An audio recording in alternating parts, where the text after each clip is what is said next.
The only Fight Fiend Forecast. I'm Joseph, the host, back for UFC 300. These are the full card predictions and betting breakdown. I'm a little bit sick, but I'm feeling better. I'm ready to give you the picks.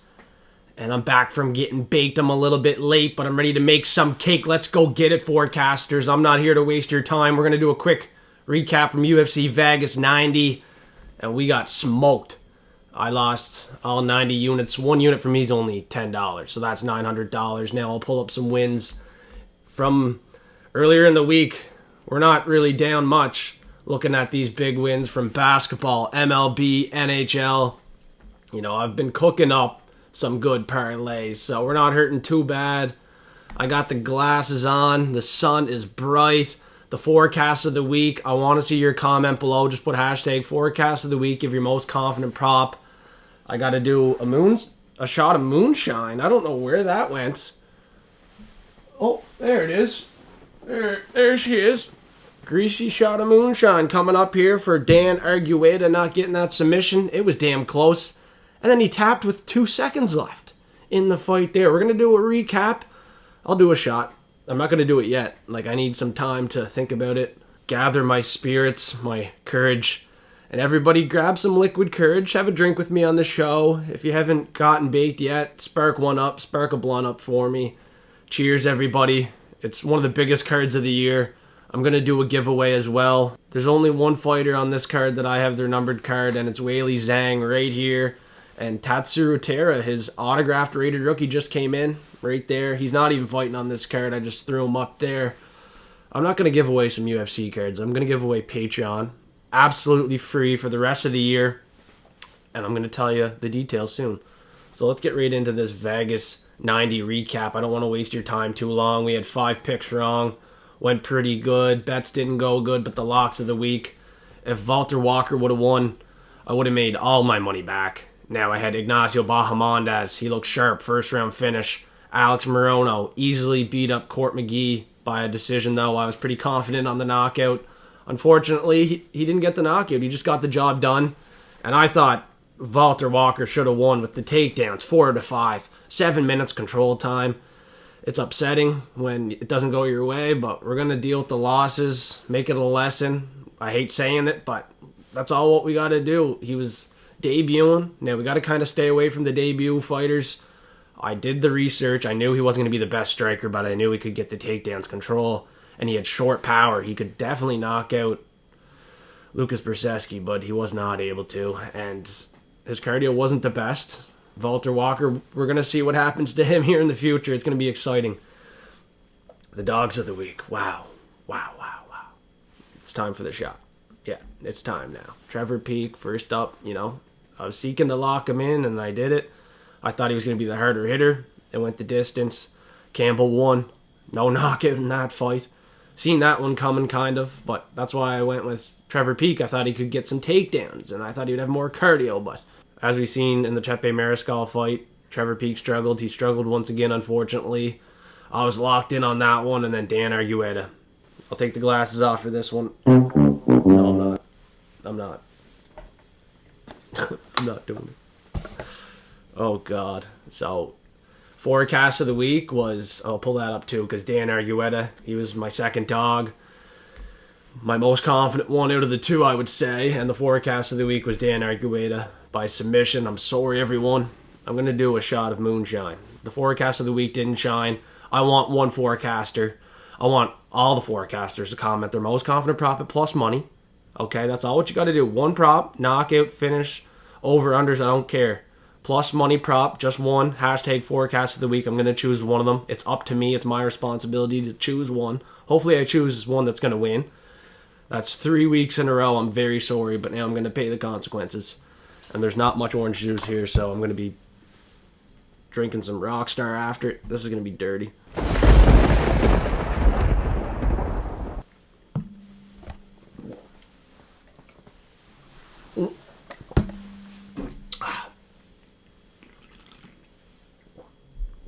That's some shit. I hate apple pie. It's not all gone either. I gotta do it like a man. Said I'd do it all.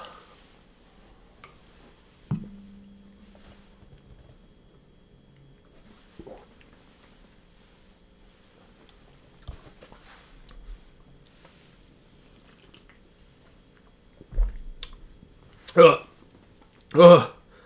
Ugh. Ugh. Ugh. And then these are the rest of my picks. This is how the rest of the night went. Brendan Allen, I don't care if you thought he won or not, he got the job done. And this is the parlay that would have hit if Walker would have won. Would have been up even more. Would have been in the profit probably. That's how it goes. Sometimes you lose all your bets and your picks are good. But this week we're going to recover. We're going to bounce back. You're going to give me a very good forecast of the week. And we're going to win. We will win. And for only $5 a month, you can join my Patreon. I'm going to have bets out there on basketball, baseball, hockey. So it's not just fights. I can make you money on all sports for $5 a month. And for the fights, I got a line movement tracker showing all the line movement. The current odds and the opening odds are there. My platinum picks with the method of victories. The round outcomes. We're looking at some big profit here on a big card, the biggest of the year. And we're doing a giveaway, the biggest giveaway yet. 3 people are going to win. All what they got to do is comment 2 outcomes that they think are going to hit. So basically their forecast of the week. Put them together, and if they hit, you're getting Patreon access for the rest of the year on Discord. And we need 2 winners. So if there's more than 2 winners, it's the top 2 people with the best odds that are going to win. And then the other person, the third and final winner for Patreon access, is going to be a Discord forecaster that's been here. There's a lot of them on here right now. I'm going to pull it up, the forecast lobby.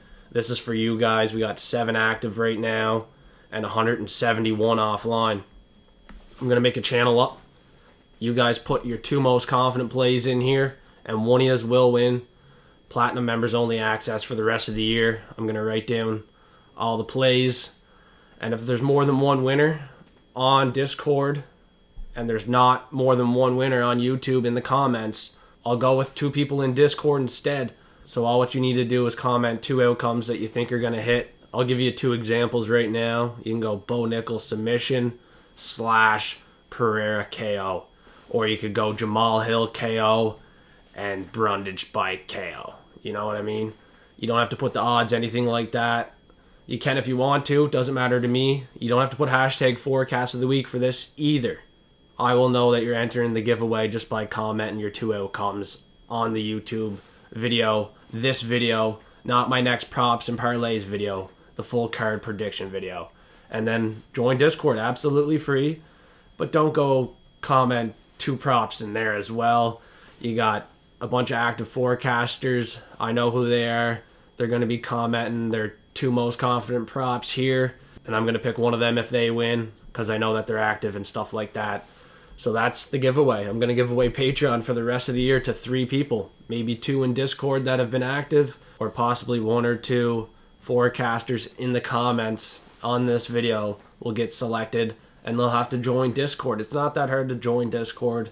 Like I said, we have 170 members offline, and then we got platinum members as well. So Discord's filling up. I want you guys to join, absolutely free. I post the locks in here, the dogs, the props of the week, free bets, degenerate parlays, and now giveaways. UFC 300 is a huge card, and instead of giving away some cheap UFC cards, I'll give away Patreon access on Discord for the rest of the year, which is way more valuable than just some cheap cardboard cards here.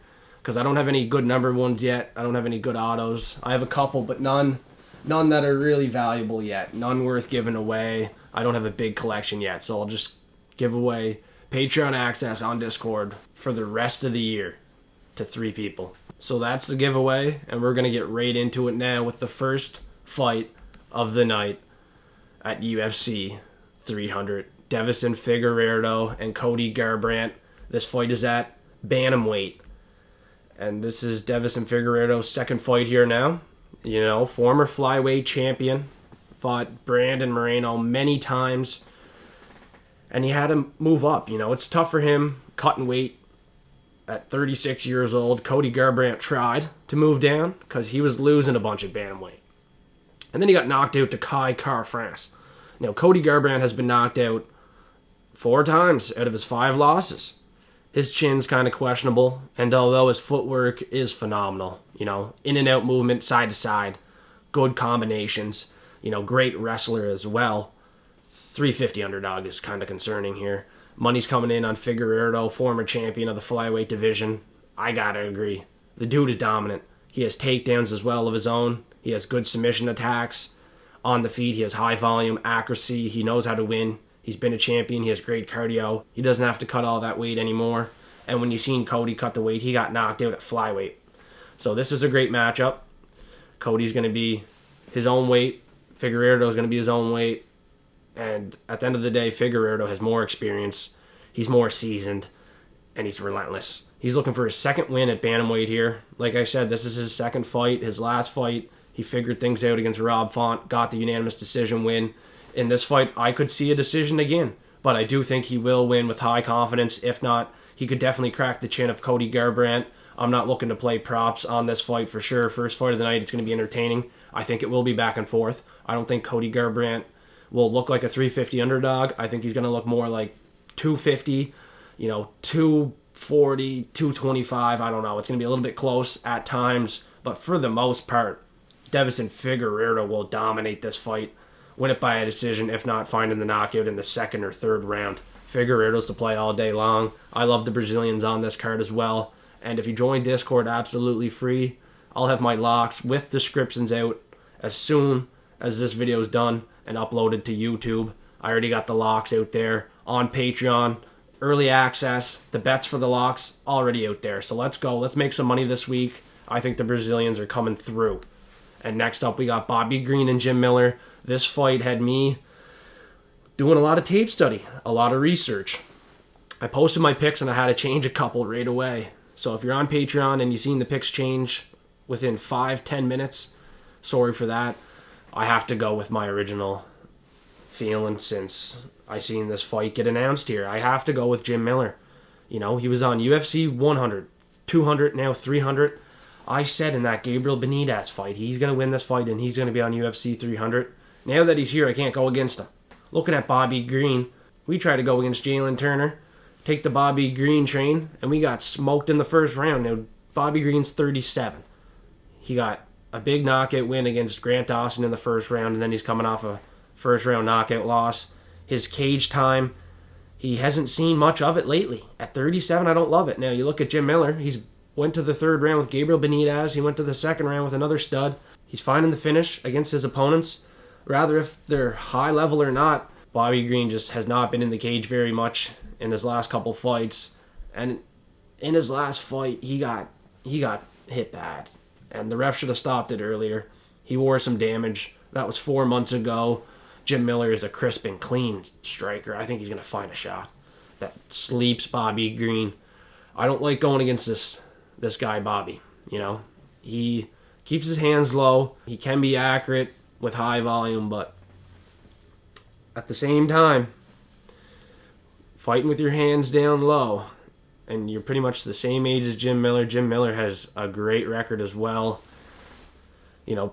Both these guys, similar record, good experience, but Jim Miller just hasn't worn as much damage, in my opinion. Bobby Green has been knocked out a couple times, and I thought he was going to get submitted against Makhachev, and he got knocked out. You look at some of his losses, he's been knocked out. His striking defense isn't the best. It's fun to watch.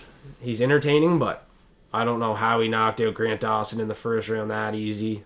Grant Dawson had a great record. Now, there is some rumors going around about Grant Dawson and his girlfriend, and they like to bet and gamble and stuff like that. Bobby Green was one hell of an underdog that night. They could have cashed in on a first round knockout for Bobby Green. You never know. I'm not making accusations, but those are rumors, and Grant Dawson has not fought in a while. Bobby Green, his wins aren't the best. Jim Miller, I think he's putting in some work. He's looking good at 40 years old. Hasn't been hurt that much. He can wear some damage. He's fought Lyme disease, has looked great since. He can battle anything. At 40 years old, seeing a little bit of money come in on Jim Miller, I'm pretty confident in the pick now. I'm glad I switched over. I think he knocks out Bobby Green in the second or third round.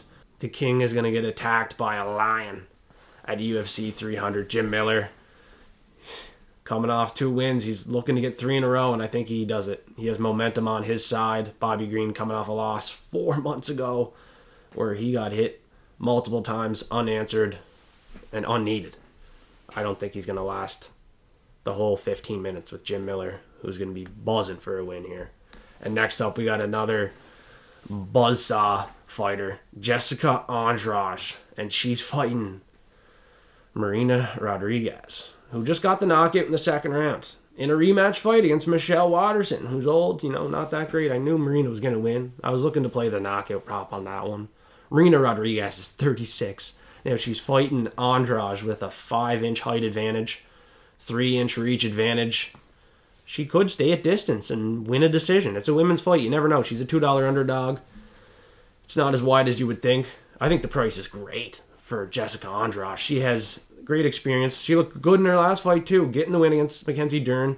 I know she lost 3. 1 to Blanchfield. Made Blanchfield look too good. She made every girl that beat her look too good. So she's kind of on and off. I think she's motivated to get back-to-back wins. It's a coin flip fight, clearly. I'm not telling you to go and bet this one. I'm telling you there's lots of value on the Andrade side. For Marina Rodriguez, I'd have to say I'd want to see her at plus 200, not at $2, for there to be value there, or to play it by a decision. At a coin flip, I'll play it Andrade. I'll play it by KO as well. Marina Rodriguez has been knocked out before. She got knocked out to Carla Esparza, wasn't it? Maybe I'm wrong. I'm going to pull it right up. I don't know everything off the top of my head, so I have the tablet here ready to go. Andrade, her power is deadly. Now, you don't see many finishes in the women's divisions, but Andrade, she has many finishes. 10 by knockout, 8 by submission, coming off that knockout to Mackenzie Dern with momentum. And if you look back 3 fights ago, it wasn't Carla Esparza, it was Amanda Lemos in the 3rd round, knocked out Marina Rodriguez. So in the 2nd or 3rd round, I don't mind Andrade for a knockout here. Just like she wore down Mackenzie Dern, I think she will wear down Marina Rodriguez. She's a younger fighter. She's going to be quicker. She's hungry. She doesn't want to lose another couple fights in a row. Rodriguez is, composed, technical, stays at distance. And when she fights a girl that pressures her, like Verna Jandaroba, Amanda Lemos, even Carla Esparza, she lost to Carla, but it was a split decision. She loses to all these girls that pressure. She did beat Mackenzie Dern by unanimous decision, staying at distance, and that's the same way she beat Yan Xiaonan. I don't see her staying at distance and playing it safe here. You can't play it safe against Jessica Andrade at this price, at a coin flip. I like the price. I like it a lot. I'm telling you not to bet it, but I'm intrigued to bet it. Now, my buddy Prelim Tim, he's good at the prelim picks. We had a tough fight, the first fight of the night with Melissa Mullins. We didn't get the submission. We got knocked the fuck out. That happens. He's going Jessica Andrade in this spot. He asked me if I liked it. I love it.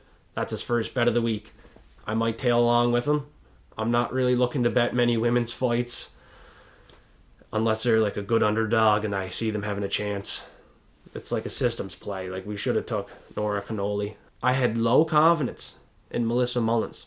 So if you have low confidence in a huge favorite, just play the underdog when you're betting. It's a systematic play that seems to work.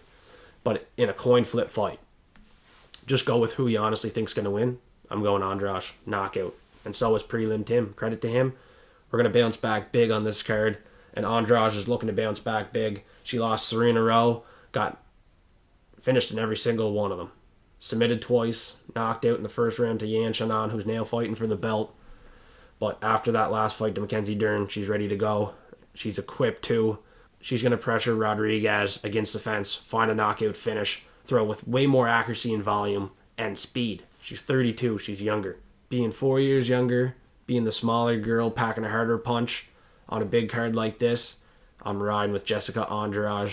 I think she still has it.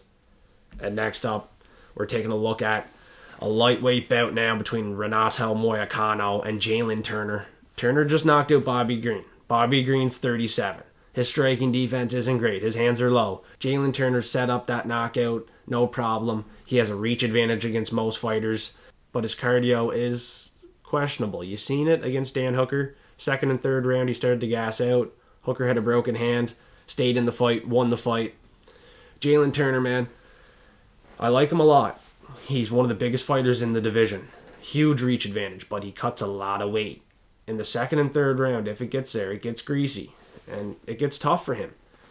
I've seen him in tough positions before, getting taken down to Mateusz Gamrot. If you're going to get taken down to Renato Moicano, who wants money, I mean, the dude has all submission wins. He has never knocked out anybody. He's looking for the submission. He has dangerous, dangerous submissions. And I just believe he's going to find one against Jalin Turner. Long limbs, easier to wrap something up, easier to get under the neck. And Turner isn't some short, stocky fighter with no neck. His neck is right there to be submitted. This is a tough matchup for him. He needs the first round knockout. I know Moicano has been knocked out before, but he's looking good lately.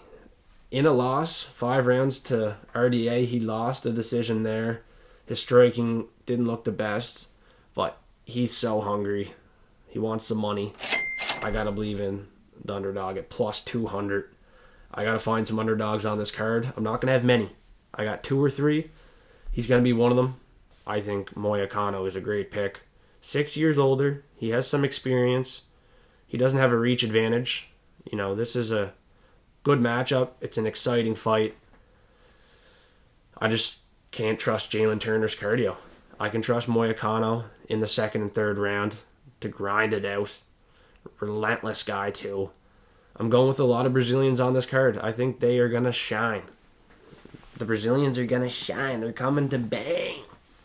And I'm going to get some bread. That's what I'm going to do. I'm taking plus 200, Renato Moicano. Looking for the submission. He has 10 submission wins out of his 18 wins. 0 knockouts, 8 decisions. So even just play it money line. If it goes the distance, it could be a split decision for Renato Moicano. I love the pick. And if you're enjoying the video, and if you have not yet, please smash that like button, suplex the subscribe button. I really appreciate it. We're going to get right through these prelims and then talk about the main card. We got a bunch of great fights. But first, on the prelims, the next fight. We just talked about 3 fights, and now I'm feeling like another lock's going to hit. You're seeing a slight favorite for Diego Lopes, who just beat Pat Sabatini, against Sodiq Yusuff, who fought hard against Edson Barboza, lost a decision, kind of gassed out, got rocked in that fight, got taken down, got controlled, had some control time of his own. You know, Edson's not the youngest buck in the game, 36, 37, you know, maybe older than that. And Diego Lopes has way more experience, 10 more wins than Sodiq Yusuff in this fight. He's a year younger and has a ton more experience. He has a 2-inch reach advantage, Diego Lopes does. He's also very well equipped on the ground, not just on the feet. He just didn't knock out Pat Sabatini. And when some people see that, they're like, oh, it's just Pat Sabatini. But he did what he was supposed to do. First round, came out there quick, sharp, and accurate, knocked that guy's ass right out. Pat Sabatini just looked like a bum in that fight. His ass got sat down. And the lock of the week, Diego Lopes won with ease. With ease. With ease. I got to lock him in again. I hope he just puts it to Sodiq Yusuff, man. Sodiq Yusuff gassed in the second, third round. You know, his first round puts it all on the line, looking for the knockout shot. But Lopes, with the experience, I think he's going to be so technical. Maybe find a counter shot, take the fight to the ground, sink in a submission. Lopes has dirty submissions. He's very well equipped on the ground. Like, he's very high level. He's training with some very high level people. Alexa Grasso, current champion. Lupita Godinez just lost to Verna Jandiroba. Lupita's still good, but tough loss for her there. He's still training with some other killers. Great training partners. Sodiq Yusuff. That wasn't too long ago since he lost. Has he improved that much? He's fighting a killer now that wants the spotlight. I'm locking in Diego Lopes, another Brazilian. They're going to shine on this card. I can't be silly and pick Sodiq in this fight. He beats Don Shainis in the first round. before his Edson Barboza loss. Looking at Don Chanis, the killer himself, Shameless. That's his nickname, Shameless. He should be Shameless. He's 13-7. 13-7, man. God, he should be goddamn shameless, man.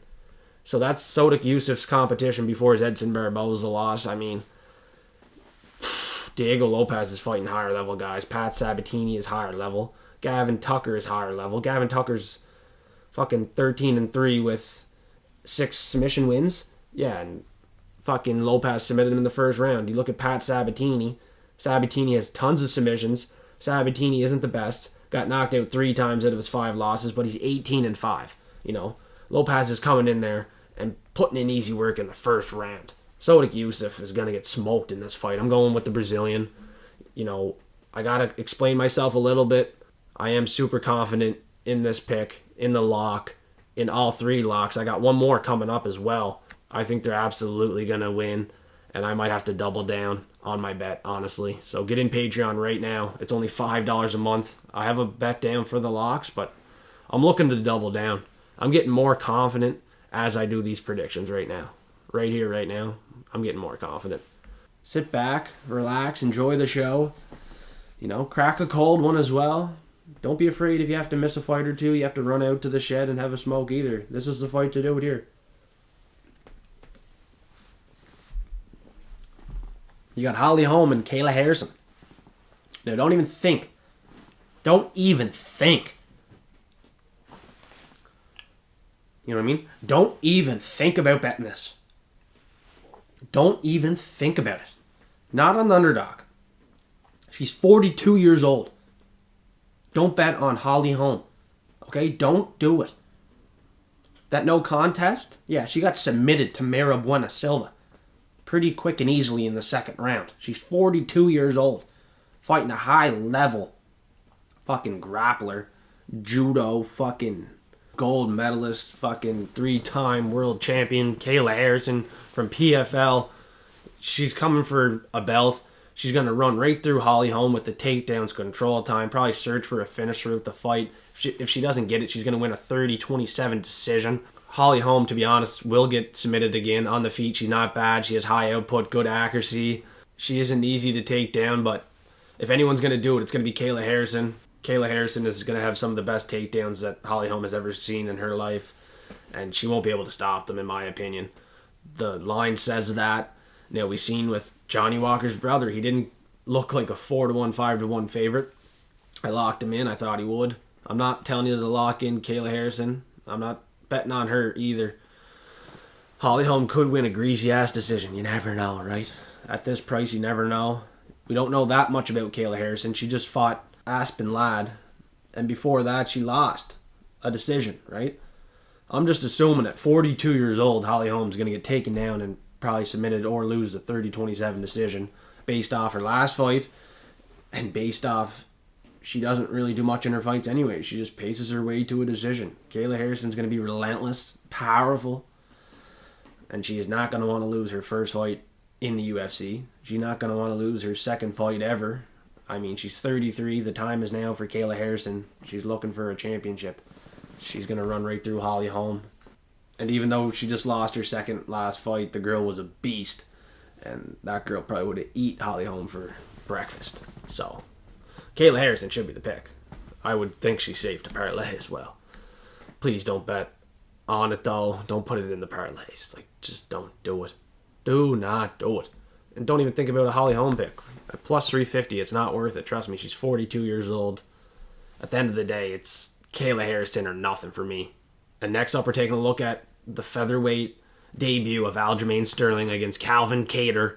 This fight is entertaining for sure. Both these guys coming off a knockout loss, but Calvin Kattar, his was more serious in my opinion now. His knee injury, and it wasn't to his lead leg, it was to his back leg. So he's going to have a little bit of trouble, defending some takedowns here. His bounce might not be the best, and Aljo's going to be shooting takedowns relentlessly. He's training with Merab Dvalishvili, they're best buddies. So you got to expect that's what the game plan is going to be. That's what Aljo has done his entire career now. Shoot takedowns, backpack you, get the control time, search a submission. On the feet, he doesn't have much to offer. His striking defense isn't the best. Calvin Kattar can have success. he can put it to him, but Calvin Kattar's 36. He's slowing down. At the end of the day, I love Calvin Kattar, but he's slowing down. Against Max Holloway, Holloway wasn't even looking at him and just lighting him up.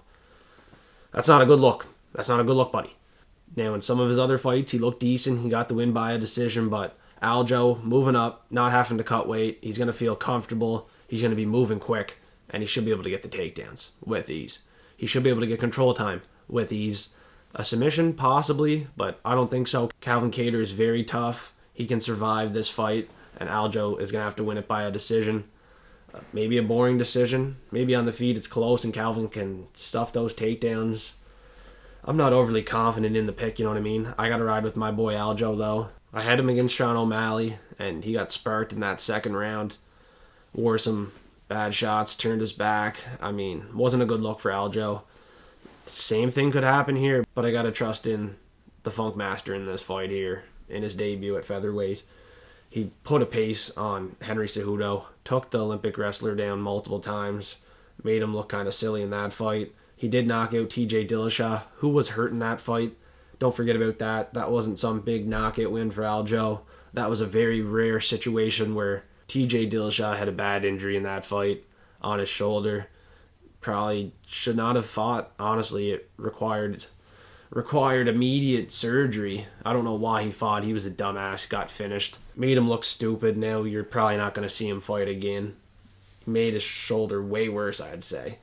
And Peter Yan, Aljo just greased that out. You know, he got the takedowns, set a good pace in that fight. I think he can win a decision, split, unanimous, doesn't matter. Aljamain Sterling gets his hand raised in this fight against Calvin Kattar, who's coming off a knee injury on his back leg, not his lead leg. It's going to be very difficult for him to stop some takedowns coming from a guy that doesn't have to cut weight, that's already looking like a beast when he's grappling. I got to think he's going to look even better, especially at featherweight. Let's go Aljamain Sterling for the win in this fight. He's a slight favorite.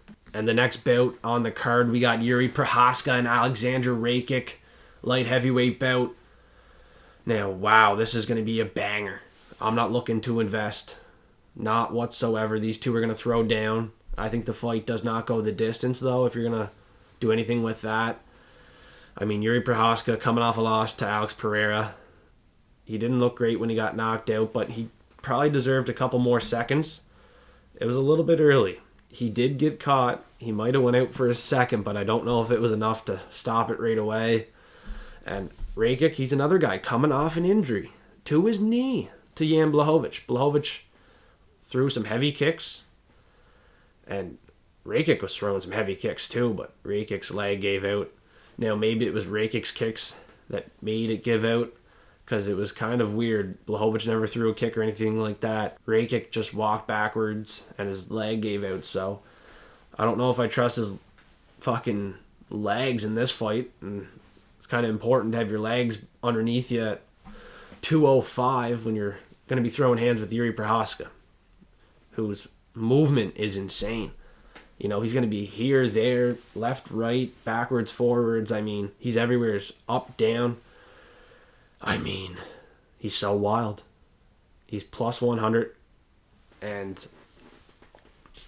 I don't know what's going to happen. Rakic has heavy kicks too. Now, if you look at the Pereira fight, Jiri had a moment that he rocked Pereira in the second round, at the very start of the second round. I could see the same thing happening in this fight, but Yuri's going to follow through and finish the job. He's fucking pissed off after that potential early stoppage, a fight that he was coming back from injury himself and probably didn't feel the best. He wants a big win at a big event, UFC 300. Rakic hasn't been the most active fighter, and when he came back, he lost to Jan Blachowicz. Right? He beat Anthony Smith by a decision. Thiago Santos by a decision. Jiri Prochazka is a finisher, man. He is an absolute finisher. And if you think he's going to go the distance and not fight for your money, he's going to fight for your money. He's going to go out on a shield. So as an underdog, he's probably one of the best underdog picks on the card. He's not the dog of the week for me because a lot of people are driving this price down. He's going to become the favorite by fight night. That's my opinion. He should be the favorite now, but if you want the line movement tracker to see where the odds are going to go and stuff like that, Patreon's $5 a month. Link in the bio below. I'm doing that now, a little line movement tracker. You can see the current odds and the opening odds, and you can see how they're fluctuating throughout the week. I'm updating it, so hop on Discord and Patreon, $5 a month, exclusive early access to my bets as well. And Jiri Prochazka, talk about his finishes. We're going to look at them here. He has 25 knockouts and 3 submissions. One of the submissions was to Glover Teixeira. That's insane. He's usually looking for the knockout finish. His last was a spinning elbow to Dominic Reyes. Before that, he knocked out Volkan Ozdemir. And Volkan Ozdemir beat Rakic, didn't he? Didn't he? He did, by split decision. Yeah, and Prochazka knocked his ass out in the second round. These are 2 tough boys. And it's going to go into the second, third round. I think Jiri has the gas, the cardio to get it done in the second. Wear down Rakic, who has a questionable knee. I told you here on the show. Calvin Kattar has a questionable knee. Aleksandar Rakic has a questionable knee. Now, they're obviously going to recover. They're going to train their best to work on that knee, but that knee is still compromised. A couple kicks from a big boy at 205, that knee is definitely compromised. And if you want to talk about a guy that has heavy low kicks, we're going to talk about it, the main event, Alex Pereira. He has some of the heaviest leg kicks I've ever seen. 2 or 3 kicks in to the fight, and your leg is compromised. So some of these boys at the heavier weight classes can compromise your legs, your movement right away within 3-4 shots. They just throw with that much power, and Jiri is so wild, I think he can land a shot. Aleksandar Rakic cannot train for a guy like Jiri Prochazka, and that's a problem. And the next fight we're talking about at UFC 300 is on the main card. One of the biggest fights on the entire card. Bo Nickal is $1.05. $1.05 against Cody Brundage at plus 1,000. Holy shit. $11 for Cody Brundage as an underdog, coming off a win against an undefeated fighter, Zachary Reese. First round KO, slam, and punches. I mean, that was kind of lucky, though. And Bo Nickal, his striking still needs work. It still needs work. Against Val Woodburn, it didn't look that great. It was it looked all right. Some people are giving it way too much credit. Cody Brundage will be a better striker than Val Woodburn. I can tell you that right now. I don't think the knockout's happening for Bo Nickal. Take that off the board. We seen it against Val Woodburn. It's not happening again.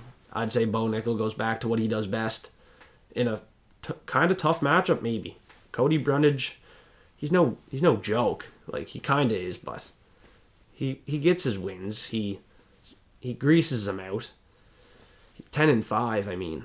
This is definitely a setup fight. You never know what can happen. Can Brundage find a way to get the knockout in the first? Maybe. That's the only way to play it. Maybe a disqualification win. He turns his head when Bo Nickal starts trying to throw some punches. What I think will happen in this fight at this price, Bo Nickal should come in here, shoot a takedown within a minute, probably less, probably 10 seconds, and get a submission on Cody Brundage. Sink in a submission and make him tap or go to sleep within a minute. Like, at this price, that's what you need to do. You're not going to knock him out, I don't think. Your striking needs work. It's not good enough to knock out Cody Brundage within a minute. At this price, I think you have to go in there, take him down, and submit him. That's what you're going to have to do. In the first round, at least. If it's not in the first minute, in the first 5 fucking minutes, man. If not, I'm going to be worried. I will be, for Bo Nickal. At this price, from what I've seen from him, he can't strike in this fight. He needs to be smart. He should be smart. Don't play with your striking. Just take it to the mat, submit Cody Brundage. It's over. It's done with. It's over with. It's over with. You have a 4-inch reach advantage as well. On the feet, Cody Brundage shouldn't just boom, pop a shot, knock you out, anything like that. You're going to have to walk into something. So you can time the takedowns very good. You're a very high-level wrestler. He has much higher credentials. Cody Brundage should not be able to stop those takedowns whatsoever. There is no way. So, first minute, takedown, submission, Bo Nickal. I don't want to talk about this fight any longer. Like I said, if Brundage wins, it's going to be from him turning his head, getting Bo Nickal disqualified after throwing punches to the back of the head, or Cody Brundage might land a fluky knockout in the first round. That's the only way Brundage will win this fight, and I do not see either of those outcomes happening. Like, there's no way Bo Nickal doesn't get the first round submission against this bum Cody Brundage. 10-5. There's no way. Unless it's rigged. That's the only way. Right? That's the only way. It's rigged. We see something fluky, sketchy. That's the only way. It's not happening. I do not see it happening. Not with Bo Nickal. Takedown submission, round 1. It's a wrap. And next up, we got Charles "Do Bronx" Oliveira and Arman Tsarukyan. Now, this underdog is growing. I don't know why. Charles Oliveira, plus 187 now. I locked him in as dog of the week at plus 180. There you go. Against Arman Tsarukyan, 21-3. Lost a decision to Islam Makhachev. But the thing is, bro, you went to the third round with Joaquim Silva. You got rocked in that fight. You think you got me tricked here?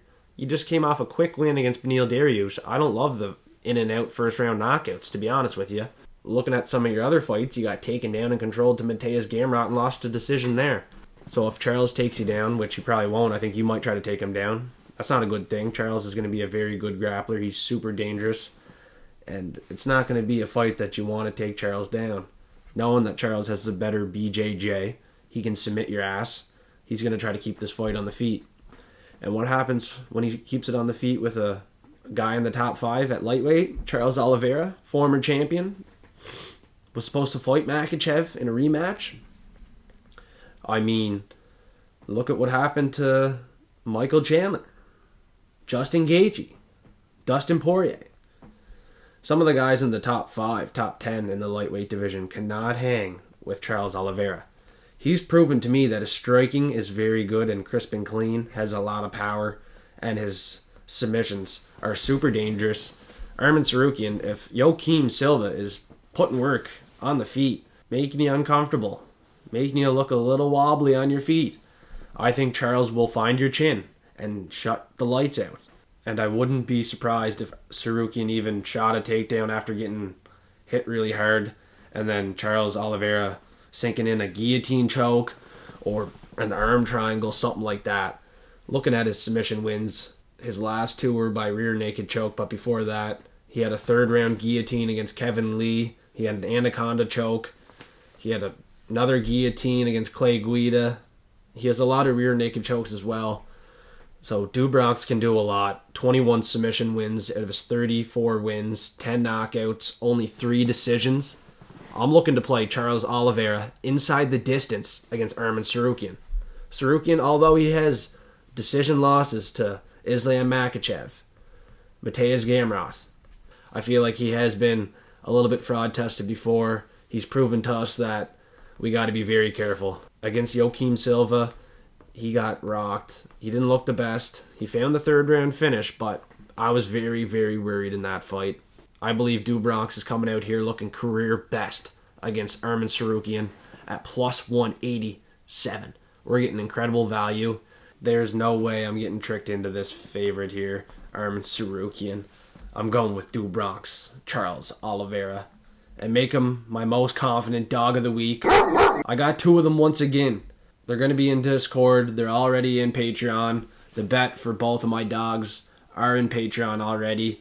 And like I said, I'm waiting for a inside the distance bet on Charles Oliveira. He only has 3 decision wins. I think Arman Tsarukyan is getting finished in this fight. I don't care if he went the distance with Makhachev, Gamrot. I seen him get tested before, and this is not a test he will pass. Charles Oliveira gets the finish, 2nd or 3rd round, maybe even the 1st. He's definitely getting the finish, though. I don't care what round it is. I'm not looking at a round bet in this fight. I'm confident enough that I'm going heavy on inside the distance Charles Oliveira. The Brazilians are bringing us bags of money at UFC 300, and now we got the bad motherfucker title bout.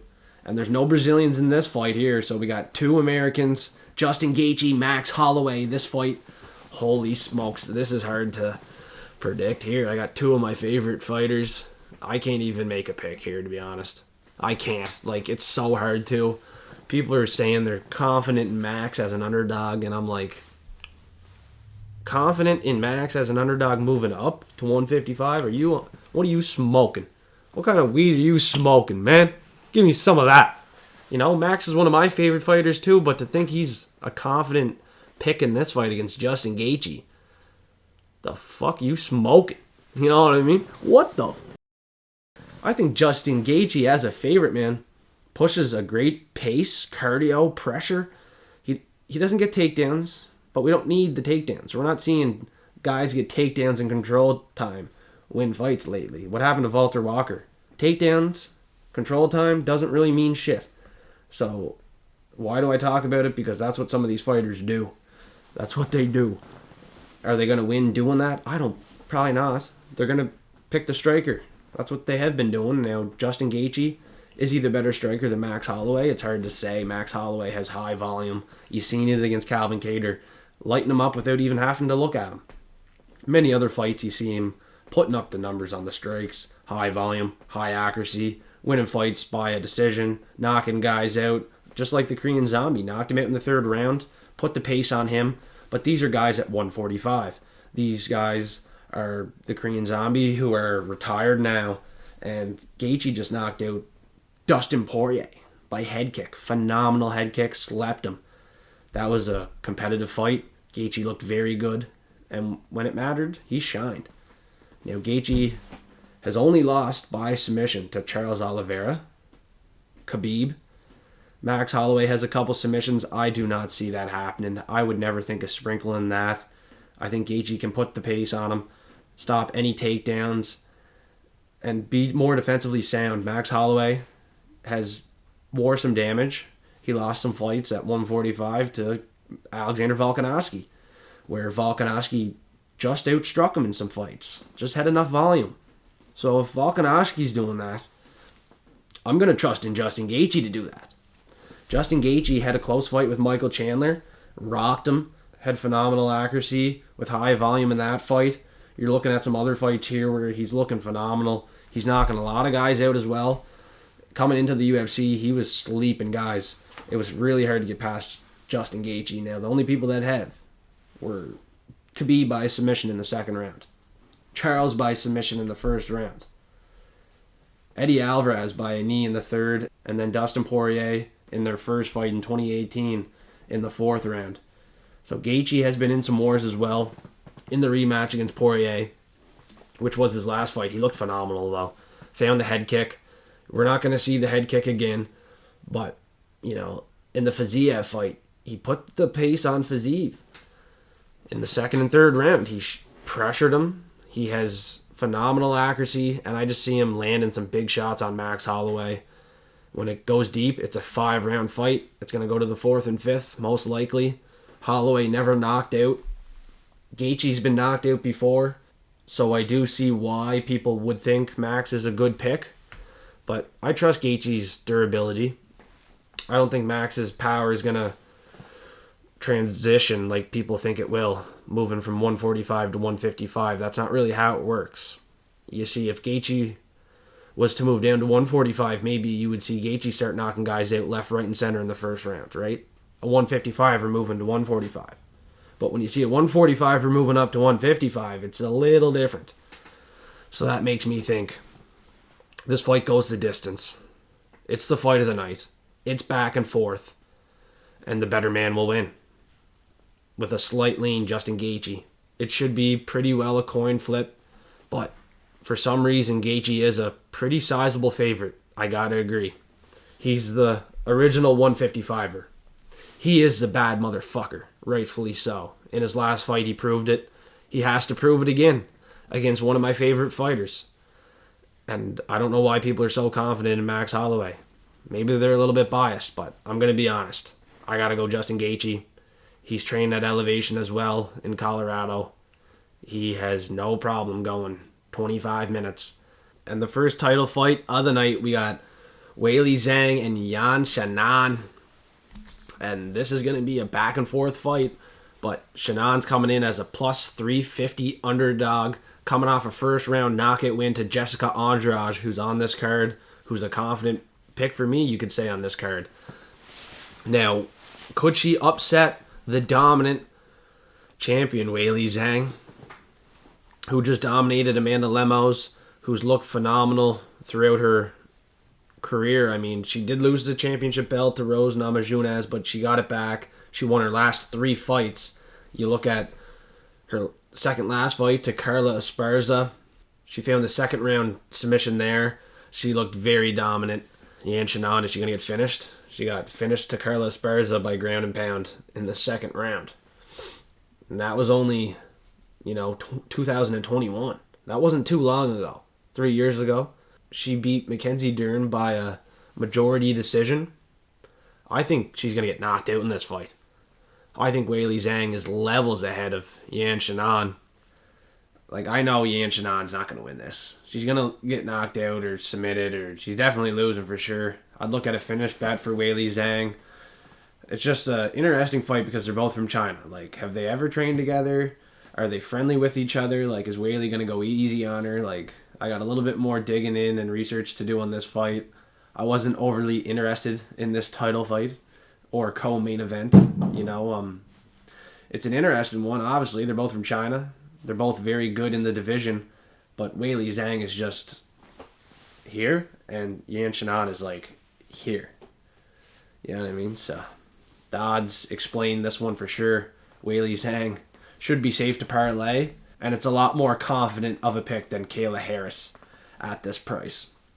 Kayla Harris at 122, I don't know if I would parlay it. Like, I'm leaning towards yes, but Weili Zhang is 100% yes parlay. 100% she wins. There's, without a doubt, she dominates this fight. Kayla Harris, there's a chance. There's a chance she doesn't dominate. There's a chance it's really close and it goes the distance. But I'm leaning Kayla Harris, and I would think Kayla Harris is safe to parlay as well. All right, so we're not talking about the women's fights anymore. That's it. We got the main fight of the night, Alex Pereira and Jamahal Hill. And I'm not looking to bet too heavy on the women's fights, but I'm looking to bet heavy on the final lock of the night here. Jamahal Hill's going to be fighting Pereira after coming back from a long injury. He got the belt, and then he wanted to get his injuries fixed. Whatever, bro. Okay, you want to be at 100% when you have to fight the best in the division. Time has passed. Pereira has been around. He has been active. He's been just slaughtering his competition, except for his last fight at middleweight, where he had a tough weight cut.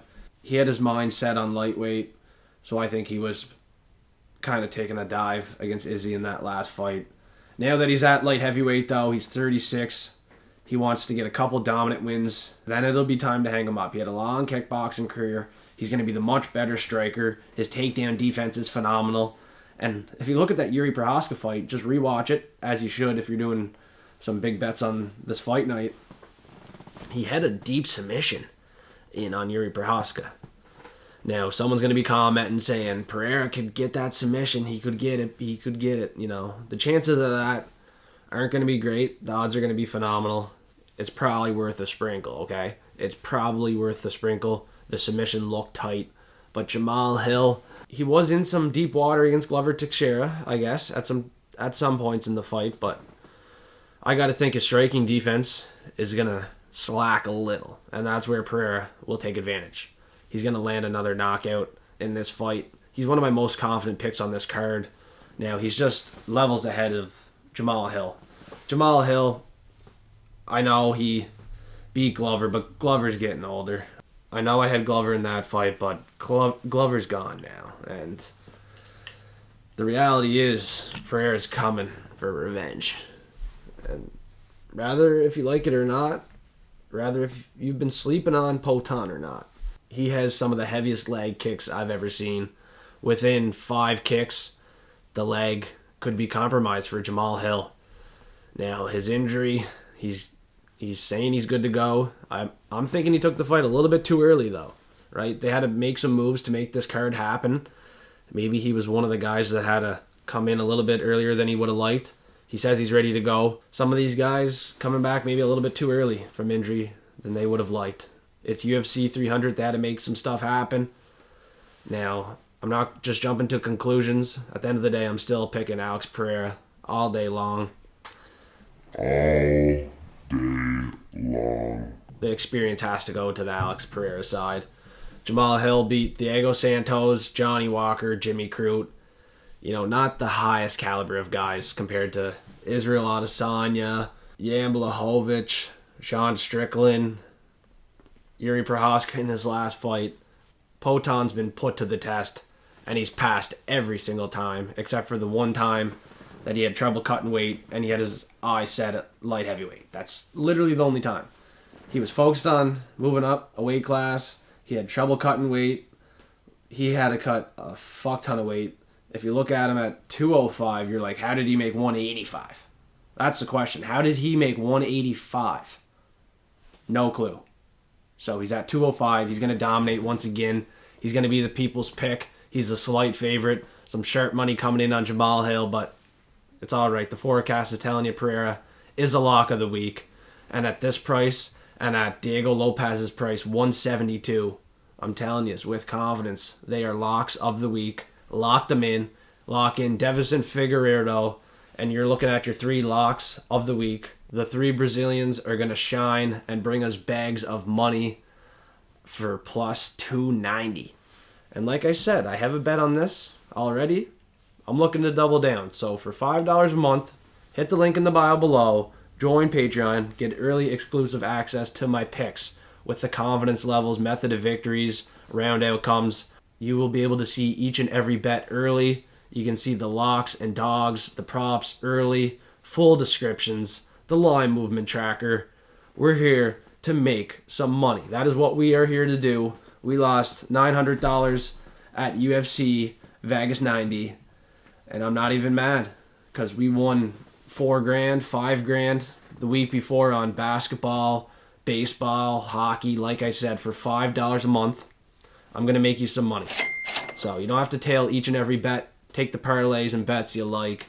You don't have to take each and every single pick, each and every bet. So come back on the Props and Parlays show, see what I got, see if we can make it shine, and see if you're going to make it shine for the forecast of the week. Like I said, one forecaster is going to be the forecast of the week, and all what you got to do to become the forecast of the week is give me your most confident prop at plus money, put hashtag forecast of the week, and I'll choose my favorite one. I'll make the content up and put money down.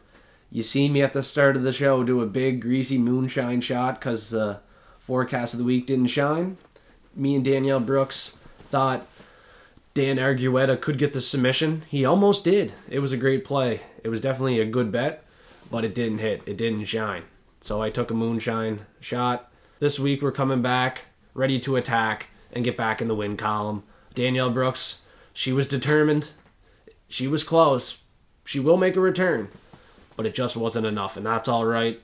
We love the effort. I appreciate you so much for commenting and being active in Discord as well, giving some of your plays. We all appreciate you very much, Danielle. Great pick, great play. It was worth the shot. Like, honestly, that was a phenomenal moonshine shot. It wasn't as bad as I thought. And like I said, you got to be smart with your bankroll, right? Don't bet what you can't afford to lose. So, we're not hurting with any losses. Like I said, you got to manage the bankroll smart, and that's how you're going to be profitable.